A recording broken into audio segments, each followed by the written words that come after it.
आप सब ने पंचतंत्र की वो कहानी तो सुनी ही होगी जिसमें एक राजा को एक बंदर इतना प्रिय था कि उसे वो अपने साथ हर जगह रखा करते, यहां तक कि शयन कक्ष के अंदर भी। एक दिन राजा सो रहे थे और बंदर उनको पंखा झल रहा था।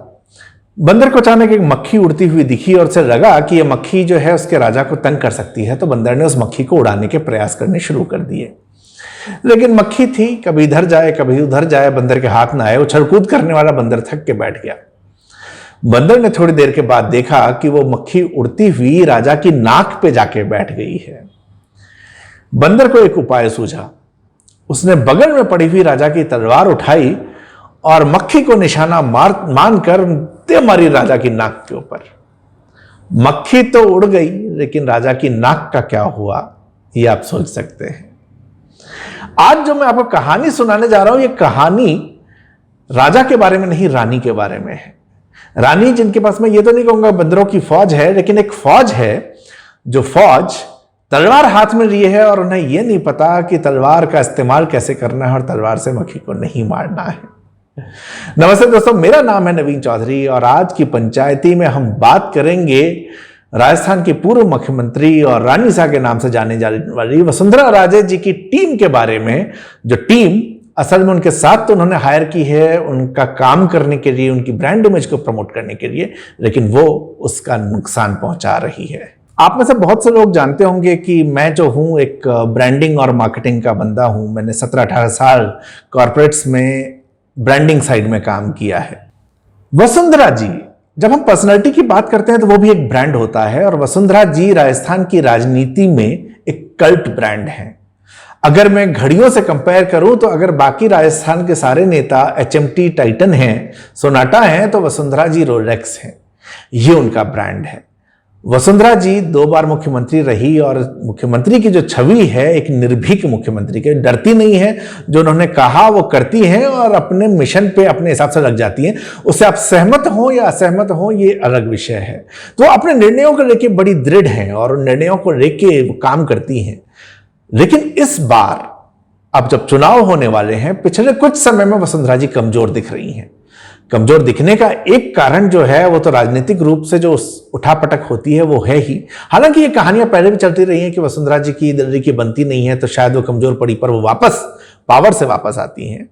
लेकिन इस बार कमजोर पड़ने की मुझे एक वजह और दिखती है कि जो कम्युनिकेशन पहले होता था वसुंधरा जी का या उनकी टीम का, उसमें बहुत बड़ा फर्क आया है। एक बहुत ज्यादा डेस्पिरेशन नजर आता है, एक भय नजर आता है। कैसे, मैं आपको इन सारी चीजों के बारे में आज बताता हूं, क्योंकि इसमें कुछ अनुभव मैंने खुद भी किए हैं। एक राजनेता को चाहने वाले भी बहुत होते हैं और नापसंद करने वाले भी बहुत होते हैं। राजनीति में ऐसा भी होता है कि जो आज आपको नापसंद कर रहा हो आपके काम की वजह से आपको पसंद करने लगे, और जो आज आपको पसंद कर रहा था कल को आपके काम की वजह से नापसंद करने लगे।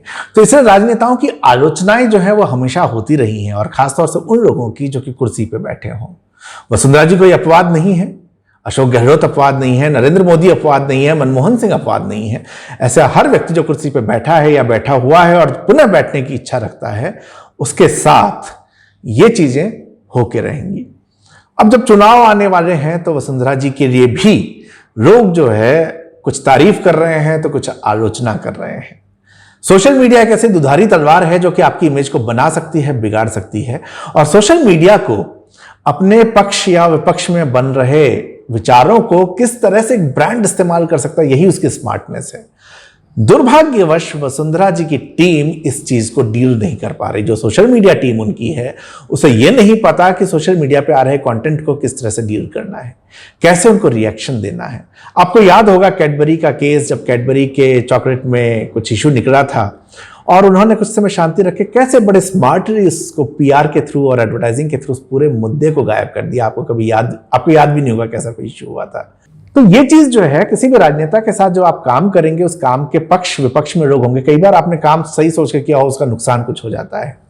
आप उन चीजों को लेकर लोगों को कैसे डील करते हैं ये आना बहुत जरूरी है। अनफॉर्चुनेटली वसुंधरा जी की टीम इसके अंदर पूरी तरह से असफल है, और कैसे इसके मैं आपको कुछ उदाहरण देता हूं। मेरा खुद का जो है एक अनुभव रहा। अलवर का जब मंदिर डिमोलिशन केस हुआ था, उसके अंदर गोविंद डोटासरा ने वसुंधरा जी के ऊपर आरोप लगाए थे, और उनका एक स्टेटमेंट वसुंधरा जी के बारे में था कि वहां बोली थी, यहां क्यों नहीं बोली। और आपको पता है पंचायती में हमने उसके बारे में एक वीडियो बनाया था। जब उस वीडियो को मैंने शेयर किया तो वसुंधरा जी की टीम, जिसमें कुछ नाम रियल थे कुछ फेक थे, एक पूरी की पूरी टीम जो है वो मेरे पीछे पड़ी, और मेरे ही नहीं कहीं की और पीछे पड़ी, और उन्होंने जो है बात कहनी शुरू की। अब यहां पीछे पड़ने में दिक्कत नहीं, बात यह है कि आपको अगर लगता है कि ये चीज आपके अगेंस्ट जा रही है तो आप तो कैसे लॉजिकली तर्कों के साथ उसको जस्टिफाई करते हैं। और अगर आपको लगता है नहीं है जस्टिफिकेशन, तो सबसे बढ़िया तरीका है कि जस्ट कीप क्वाइट, क्योंकि जब जंगल में आग लगती है तो उसको आप जब हवा देंगे तो हवा देने से आग फैलेगी, बुझेगी नहीं। तो इन्होंने हवा देनी शुरू की। सबसे गलती जो उसके अंदर बड़ी हुई वो ये था डर तंत्र। उसमें कुछ लोगों ने फेक प्रोफाइल के जरिए, जेन्युइन प्रोफाइल के जरिए करना इनके लिए मुश्किल था, फेक प्रोफाइल के जरिए इन्होंने जो है डर तंत्र की कोशिश की और पुलिस केस की धमकी देनी शुरू हुई। आज की तारीख में ना एक आम आदमी इतना तो जानता है कि किन चीजों के ऊपर पुलिस केस हो सकता है, किन पे नहीं। एक ट्वीट पे ये लिखना कि डोटासरा ने उनके बारे में क्या कहा, आप मुझे पुलिस केस की धमकी दे रहे हैं, आपको लगेगा कि मैं डर जाऊंगा। और मैं कह रहा हूं, ये सिर्फ मेरी बात नहीं है, ऐसी घटनाएं बहुत से और लोगों के साथ हुई हैं। और वो सभी लोग, ऐसा नहीं कि कोई सब बहुत बड़े थे, कुछ लोग बहुत ज्यादा फॉलोअर्स वाले थे, एक पद पे थे, कुछ लोग थे बहुत कॉमन लोग थे, इन सब के साथ भी ऐसी घटनाएं हुई। जब मैंने इसके बारे में ट्वीट लिखा कि उनकी टीम किस तरह से बात कर रही है, तो उसके बाद मेरे से बहुत सारे लोगों ने संपर्क किया। तो मुझे लगा कि ये एक कम्युनिकेशन का बहुत गलत तरीका है कि आप मैसेजिंग लोगों को डराने की कर रहे हैं। आपको लग रहा है कि लोग इससे डर के लिखना बंद कर देंगे। अगर बंद कर देंगे तो फिर वो आपके समर्थन में, ऐसा तो है नहीं कि बंद किया और आपके समर्थन में आ जाएंगे, बातें होंगी, वो अपने सर्कल में कहीं ना कहीं कहेंगे। तो ये मुझे लगता है कि सबसे पहली गलती थी। लेकिन एक दूसरी और गलती है, टीम बेवकूफ है। माफी चाहता हूं शब्द के लिए, टीम बेवकूफ है, क्योंकि इस टीम में कोई ये तक नहीं पता कि आप किसी को धमकी दे रहे हैं, तो यार उसको पुलिस से धमकाओ ना यार, थोड़ा इसको जाओ, थाने जाओ, रिपोर्ट कराओ। एलन मस्क को टैग कर दिया कि एलन मस्क इसके अगेंस्ट हम कैसे करें, पता नहीं क्या ऑब्सेशन है। अभी मैंने हाल में खबर पढ़ी कि एलन मस्क जो है वो ट्विटर के साथ अपनी डील को तोड़ने की बात कर रहे हैं, क्योंकि फेक प्रोफाइल्स की आइडेंटिफिकेशन नहीं हो रही है। मुझे लगता है भाइयों, ये मैडम की टीम थी जो हर किसी की ट्वीट पे जाकर एलन मस्क को टैग कर देती थी कि एलन मस्क इसको कैसे अरेस्ट करवाएं। वो बेचारे की समझ ही नहीं आया, मैं यहाँ कार बनाऊं, ट्विटर चलाऊं, कि मैं इंडिया जाके जो है वो मैडम की टीम के साथ बैठ के इन लोगों के ऊपर पुलिस केस कराऊं। बेचारे ने डील ही कैंसिल करने का प्लान कर दिया है। तो सबसे पहली चीज है कि हाउ यू आर डीलिंग और किस तरह से आप उसको रिएक्ट कर रहे हैं। बेटर है कि उसको एक सही तरीके से रिएक्ट किया जाए। मैडम कमजोर पड़ी है, इस मैसेजिंग को देने में भी इस टीम का बहुत बड़ा हाथ है। देखिए, ये बहुत कॉमन सी चीज है कि जब आपके शत्रु राजनीति में होंगे, आप अपने नैरेटिव को आगे बढ़ाने के लिए कुछ फेक प्रोफाइल यूज करते हैं, कुछ सही प्रोफाइल, जेन्युइन प्रोफाइल यूज करते हैं, लेकिन आप उनका इस्तेमाल कैसे करते हैं ये बहुत मैटर करता है। तो यहां पर एक फेक प्रोफाइल्स की एक पूरी लिस्ट बनी हुई है इनकी टीम की। हालांकि इनकी टीम मना करती है, मेरी चूंकि बात हुई तो उनका कहना है हम इनको नहीं जानते, लेकिन खैर ऑब्वियसली कोई क्यों स्वीकार करेगा। लेकिन जब आप भाषा पढ़ते हैं, और मैं तो भैया मार्केटिंग का आदमी हूं ना, मैं ग्लोबल लेवल पे मार्केटिंग हेड कर रहा था, सोशल मीडिया डिजिटल मार्केटिंग का हिस्सा था। आप सोचे कि कितनी देर लगेगी मुझे लोगों को पकड़ने में कि ये कहां से हैं, किस आईपी एड्रेस से करते हैं, किस फोन से लोग कर रहे हैं। तो खैर इस तरह के जब फेक प्रोफाइल्स के साथ ये शुरू करते हैं, तो इस फेक प्रोफाइल को आप यूज कैसे कर रहे हैं, कैसे आप अपना नैरेटिव बिल्ड कर रहे हैं, ये नहीं हो पाया। इन फेक प्रोफाइल्स ने हर उस व्यक्ति से जो कि राजनीति में असहमत है, या जिसको लगता है कि वसुंधरा जी, एक मुझे याद है किसी ने कहा कि इतने दिनों से चुप बैठी थी, अब इनको याद आया कि ये भी राजस्थान है। और आप इस बात से मना करेंगे क्या कि वसुंधरा जी चुप रहती थी और बीच में चुनाव के समय एग्री होती हैं? तो ये जनता का विचार है। आप अगर उनको जवाब देना चाहते हैं तो क्या आप उनको ये नहीं बता सकते कि नहीं, पिछले 3 सालों में भी वो एक्टिव थी, बल्कि आप उसको बता रहे हैं तू किसी के लिए काम करता है, तू फेक प्रोफाइल है। मतलब कोई सपोर्ट करने आ जाए तो बोला ये तुम्हारे ही दोनों प्रोफाइल है। आपने फेक प्रोफाइल बनाए, एक ही जगह से बैठ के आप 4 अलग अलग प्रोफाइल से सेम कम्युनिकेशन, सेम तरह की भाषा में ट्वीट करते हैं, तो आपको लगने लगा कि हर आदमी वही काम कर रहा। नहीं, ऐसा नहीं होता है। देयर आर पीपल जो सेपरेट है। जैसे मेरे साथ हुआ था कि एक कोई भाई मेरे को फॉलो करता है, मैं जानता नहीं, और उस बंदे ने मेरे कई सारे ट्वीट रीट्वीट किए। पहली बार इनकी टीम के ही उससे मुझे पता चला, इन्होंने कहा कि जो नवीन जी अपनी प्रोफाइल से नहीं लिख पाते, वो नवीन जी इस प्रोफाइल से लिखते हैं। अरे नवीन जी अपनी प्रोफाइल तो सीधे सीधे ले रहे हैं, आपकी आज भी ले रहे हैं, तो नवीन जी को क्या दिक्कत है अपनी प्रोफाइल से लिखने में? लेकिन आपने एक और बंदे को लेके डरा दिया, आप उसको डराने का प्रयास कर रहे हैं। चलिए ये भी ठीक है, आपको लगता है कि सारे प्रोफाइल एक जैसे हैं, आरोप लगा रहे हैं, आपने अपने प्रोफाइल को चेक किया है। जिन 3 प्रोफाइल ने ये लिखा हाल के दिनों में, मैं आपको उनका हिस्सा बताता हूं। इनके ट्वीट्स 2-2 मिनट के गैप पे आ रहे हैं। आप अगर देखें तो ये लोग जो है ये ट्वीट डेक का इस्तेमाल कर रहे हैं। तीनों ट्वीट डेक से इस्तेमाल हुए। किए गए हैं। अब आप पूछेंगे, अगर आप नहीं जानते ट्वीटडेक क्या है, तो ट्वीटडेक एक टूल है जिसके अंदर आप अपने ट्वीट्स को शेड्यूल कर सकते हैं, जिसके अंदर आप एक से ज्यादा अकाउंट्स को मैनेज कर सकते हैं। अगर आप फ्री सॉफ्टवेयर यूज कर रहे हैं तो 1 या 2 मैनेज होता है, अदरवाइज पेड है तो उसमें ज्यादा आप यूज कर सकते हैं। आपको वाकई लगता है कि इनकी टीम ने एक बार मुझे कहा था, जब मैंने कहा कि आपके फेक प्रोफाइल वाले लगे, कि हमारे नहीं है, हमारे फैन है। होते हैं नेताओं के फैन, होते हैं भक्त जो आपके समर्थन में आ जाते हैं और बिना किसी मिशन के वो आपको सपोर्ट करना शुरू कर देते हैं। लेकिन आपको वाकई लगता है कि ट्वीटडेक रहेंगे वो लोग, ट्वीटडेक पे इतना प्रेशर रहेंगे कि हम इतने सारे प्रोफाइल बनाएं और उसके बाद कमेंट करें? ऐसा नहीं होता। तो मान लीजिए कि लोगों को पता है आप क्या कर रहे हैं। दूसरी चीज, इन फेक प्रोफाइल्स के जरिए जो नैरेटिव बिल्ड होना है, इस नैरेटिव को बिल्ड करने में आपको कुछ एक चीजों को बड़ा ध्यान रखने की जरूरत है। नैरेटिव अगर मैडम का बिल्ड करना है तो मैडम के नैरेटिव को बिल्ड करें, उनके पॉजिटिव्स को बताएं। ऐसा भी होता है पार्टी में विरोधी होते हैं, उनको भी अटैक किया जाना चाहिए, लेकिन आप विरोधियों पर अटैक कब कर रहे हैं, इस चीज को देखना बड़ा जरूरी है। आप ये कुछ ट्वीट आप स्क्रीन पे देखिए। पार्टी अगले चुनावों को ध्यान में रखते हुए राज्य सरकार के ऊपर अटैक कर रही है, आंदोलन कर रही है, और ये जो ट्वीट्स हैं जो कि पूरा दिन रात मैडम मैडम कर रहे हैं, ये अपनी ही पार्टी के लोगों के आंदोलन के ऊपर क्वेश्चन उठाते हैं, उनके ऊपर सवाल उठाते हैं। अगर मैं इन प्रोफाइल्स को मैं पकड़ सकता हूं यहां बैठकर, तो आपको नहीं लगता कि दिल्ली में बैठे जो हुक्मरान हैं, जिनके पास एक पूरी टीम बैठी हुई है ये सब चीजों को टैप करने के लिए, उनको नहीं पता होगा कि किस आईपी एड्रेस से ये ट्वीट हुआ है, कहां से हुआ है?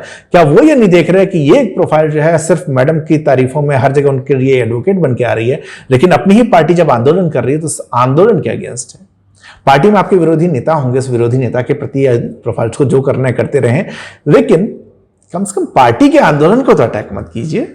आप समझ पा रहे हैं कि आप किस तरह की इमेज दे रहे हैं? आप दे रहे हैं कि मैडम को सिर्फ अपनी अपनी पड़ी है, मैडम को पार्टी की नहीं पड़ी है। अब आप फिर मैडम की टीम कहेगी हम इन्वॉल्व नहीं है, मैं मान लेता हूं आप इन्वॉल्व नहीं है, लेकिन अगर कोई और इन्वॉल्व है तो क्या आप चेक कर रहे हैं कि आपकी क्या मैसेजिंग जा रही है इसके अंदर? एक दूसरा हिस्सा, पब्लिक के अंदर एक इमेज है कि वसुंधरा जी, गहलोत जी एक ही है। आप भी जानते हैं इस बात को, है कि नहीं, मैं इसका दावा नहीं करता। लेकिन जब ये जो फेक प्रोफाइल आपके हैं, ये फेक प्रोफाइल्स को इतना तो ध्यान रखना चाहिए कि जिस प्रोफाइल से आप वसुंधरा जी को डिफेंड कर रहे हो, उसी से गहलोत जी को तो मत डिफेंड करो, अपनी पार्टी के नेताओं को उससे तो अटैक मत करो। ये एक गलती आपकी टीम कर रही है। दूसरा, जो फेक प्रोफाइल आप बनाते हैं, क्या होता है, भाषा, कुछ चीजें होती हैं जिसको आप यूज करते हैं। एलन मस्क को लेके इतना जो है आप लोगों का वो है, इनकी टीम का ऑब्सेशन, कि एलन मस्क हर किसी की प्रोफाइल में आ जाता है, तो आपको ये पकड़ में आ जाता है कि कौन है वो। अंग्रेजी जो लिखी जाती है, वो हिंदी जो लिखी जाती है, उनके शब्दों को आप देखें तो आपको पता लगने लग जाएगा कि कौन कर रहा है इस चीज को। तो ये जो चीजें हैं, आपको इसका भी ध्यान रखना है। अगर आपको लगता है कि मैडम के अगेंस्ट एक नैरेटिव है, जैसे शोभा रानी वाला एक केस था जिसको लेकर फिर से मुझसे बात हुई थी। शोभा रानी के लिए किसी ने कहा कि किसके गुट में है, कईयों ने लिखा कि मैडम के है, लेकिन मैडम की पूरी टीम जो है उस समय यह साबित करने में लगी थी कि ये प्रदेश अध्यक्ष सतीश पूनिया के पाला पलट के उधर चली गई हैं। यानी आप ये कह रहे हैं कि उन्होंने पाला नहीं पलटा होता तो कहानी कुछ और होती।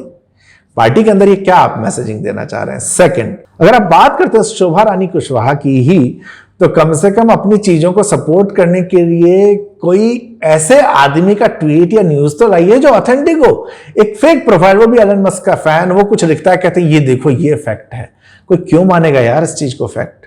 आपको इतना आइडिया है कि आप जो नैरेटिव बनाना चाह रहे हो, उस नैरेटिव बनाने के लिए आपको ऑथेंटिक सोर्सेज चाहिए। Is this the authentic source? ये नहीं है।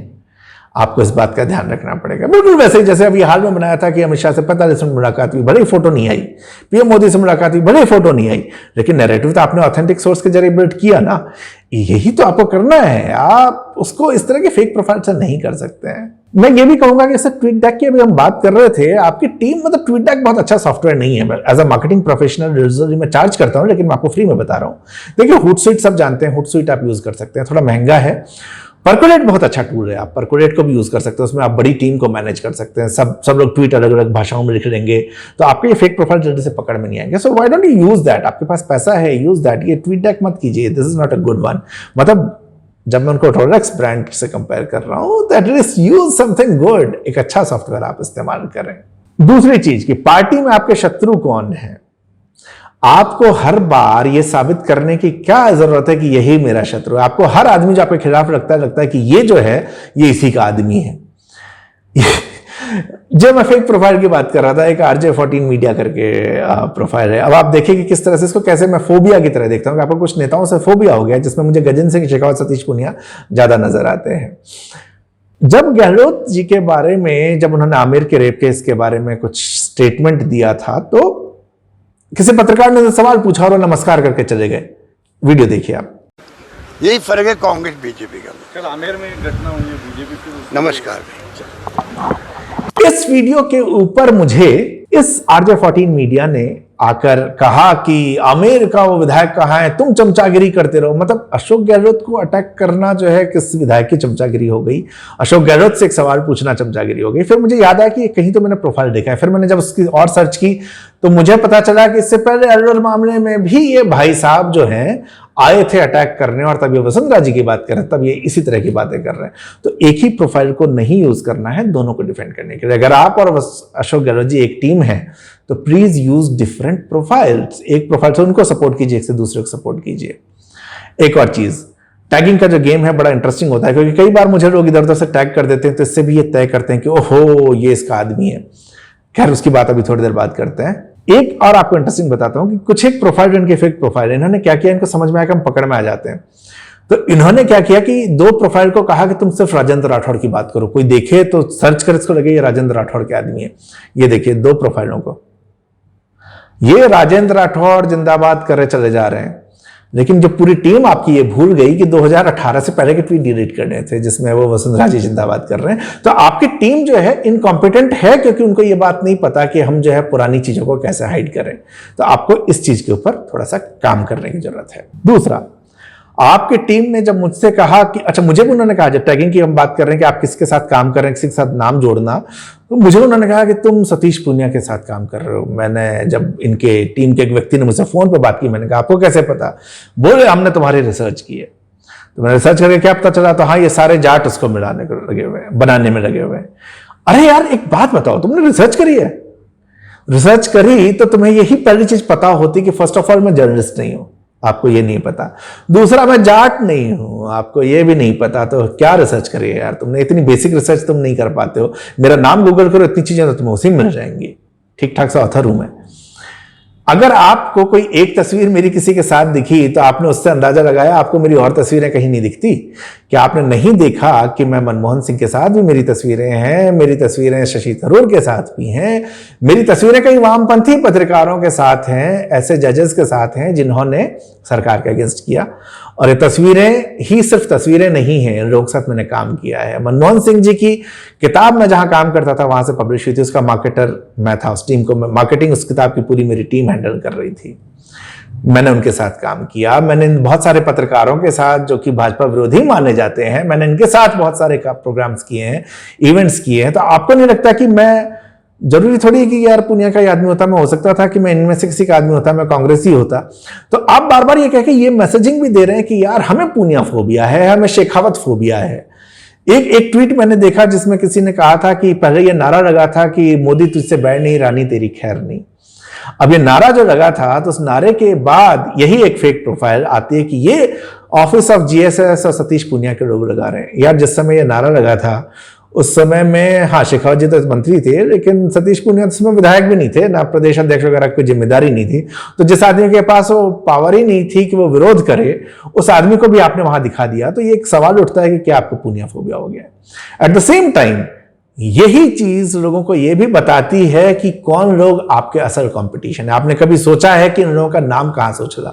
क्या सिर्फ इनके प्रयासों से? नहीं, ये जो आपके रिएक्शंस हुए हैं कि ये बस इसके बारे में कोई हमारे खिलाफ बोले तो इसका आदमी, तो लोगों को लगा कि अच्छा ये दो लोग हैं जो इनको टक्कर दिए हुए हैं, ये दो लोग हैं जिनसे मैडम घबरा रही हैं, तभी इनके ऊपर सारे अटैक किए जा रहे हैं। कोई भी आदमी इससे कनेक्ट होता है तो उसको आप उसके साथ जोड़ देते हैं। तो मुझे लगता है कि आपकी टीम को बहुत सारा काम करने की जरूरत है। एक कारण शायद ये हो, टीम पहले भी आपके साथ काम कर रही है, लेकिन इन्होंने एक्चुअली आपको सत्ता से बाहर ढंग से देखा नहीं। वो समय भी जब वसुंधरा जी मुख्यमंत्री नहीं थी तब भी एक तरह से सत्ता के बाहर थी नहीं, क्योंकि जैसा कहा जाता है आधे समय वो देश से बाहर होती थी, और जब आती थी चुनाव का समय तब पूरा कैंपेन शुरू हो जाता था। तो ऐसे में ये इंटरनल पॉलिटिक्स, बाहर की पॉलिटिक्स, चेंजिंग एनवायरमेंट, कांग्रेस में भी एक नए नेता का उदय, बीजेपी में 4-5 नेताओं का उदय, ये सब सिचुएशन थी नहीं। इनकी टीम को एक्सपीरियंस ही नहीं है इसको हैंडल करने का। तो मेरा एक मार्केटिंग प्रोफेशनल होने के नाते और एक इतना ही सलाह होगा कि आप एक बेहतर टीम चुनें। या तो वर्तमान टीम की एक ढंग से वो कराएं ट्रेनिंग, नहीं तो इनको फायर करें, एक अच्छी टीम आप लें, उस अच्छी टीम के साथ उनको कम्युनिकेशन के बेसिक्स सिखाएं और अपनी ब्रांड इमेज को क्रिएट करने की कोशिश करें। फेक प्रोफाइल्स का इस्तेमाल करें, पर ऐसे ना करें कि इमीडिएट ऐसे पकड़ में आ जाएं कि यार एक ही सॉफ्टवेयर से कर रहे हैं, एक ही आईपी एड्रेस से ट्वीट कर रहे हैं, और उसके बाद जो अगर किसी दूसरे नेता का नाम भी ले रहे हैं तो यार पीछे अपना रह जा रहा है। ट्रेल्स नहीं छोड़ने हैं इस तरह के। तो इन छोटी छोटी चीजों को अपनी टीम को समझाइए, मुझे लगता है कि आपका मार्केट ज्यादा बढ़िया होगा। और ऐसे हम लोगों पे इतना टाइम मत खर्च कीजिए फोन करके धमकाने पे ये वो, क्योंकि इसका बहुत बड़ा नुकसान आपको और हमें तो फायदा हो रहा है। एक कि हमारे उससे आपको इंपैक्ट पड़ रहा है, दूसरा राजस्थान में बहुत सारे नेताओं को पता चला कि यार ये बंदा कोई तो ठीक बंदा है, क्योंकि इससे इसकी बातों से इसके उससे इंपैक्ट पड़ रहा है, वीडियो से मैम को इंपैक्ट पड़ रहा है। तो वो लोग जो है भी हमसे संपर्क, अब मेरे से लोगों ने संपर्क करना शुरू कर दिया। तो कल को अगर हम किसी के साथ काम भी करना शुरू कर दें तो it will be, I will say thanks to you. आपकी वजह से ही जो है वो लोग हमें आइडेंटिफाई कर पा रहे हैं। तो मैडम खैर सटायर बहुत हुआ, आप ये वीडियो देखेंगी कि नहीं देखेंगी, लेकिन आपकी टीम ये देखे ये मैं इंश्योर जरूर करूंगा। तो आपकी टीम को मैं यहां से मैसेज देना चाहता हूं कि प्लीज अपने मैडम की इमेज को इस तरह बर्बाद मत करो अपनी इनकॉम्पिटेंसी की वजह से। आपको पॉलिटिक्स नहीं आती, सीखो। आपको कम्युनिकेशन नहीं आता, सीखिए, लेकिन don't damage her brand image. Rolex है यार वो। Thank you.